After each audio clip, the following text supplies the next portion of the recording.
शेतकरी बांधवांनो, आज आपण नेकनाळ तालुका देवणी येथे कृषी तंत्रज्ञान व्यवस्थापन यंत्रणा आत्मा अंतर्गत तालुका कृषी कार्यालय देवणी आणि प्रकल्प संचालक कार्यालय आत्मा लातूर यांच्या संयुक्त विद्यमाने नैसर्गिक शेती शाळेच्या 3ऱ्या वर्गासाठी या ठिकाणी जमलेलो आहोत। आपण पाहू शकता नैसर्गिक शेतीचा या गावामध्ये 63 महिलांचा एक गट आहे। त्यानंतर जवळपास 25 लाभार्थी शेतकरी आपण आहेत। गावचे सहाय्यक कृषी अधिकारी श्री प्रशांत पाटील, सहाय्यक तंत्रज्ञान व्यवस्थापक श्री श्रीनवी मॅडम, त्याचबरोबर मी स्वतः राहुल जाधव BTM देवणी या ठिकाणी आपण सर्वांसमक्ष उपस्थित आहोत।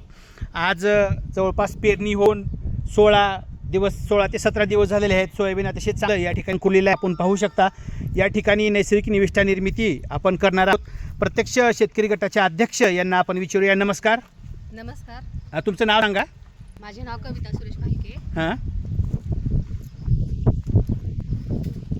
मी आज जो अमृत तयार करत आहे 100 लिटरचे, तर त्याचे प्रमाण सांगते। 95 लिटर पाणी, 5 किलो गाईचे शेण, 5 लिटर गोमूत्र, 1 किलो बेसनचं पीठ, 1 किलो सेंद्रिय गूळ आणि गोडाखालची 1 किलो असे सगळे मिक्स करून मी जीवामृत तयार केलेलं आहे। हे जीवामृत अंदाजे किती दिवसामध्ये तयार होणार आहे?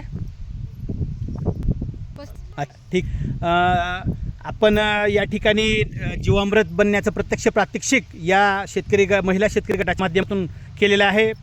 पुढचा उर्वरित 4थ्या शेती शाळेमध्ये आपण निंबोळी अर्क व त्याचा प्रत्यक्ष वापर कसा करायचा हे आपण दाखवणार आहोत। तुर्तास धन्यवाद।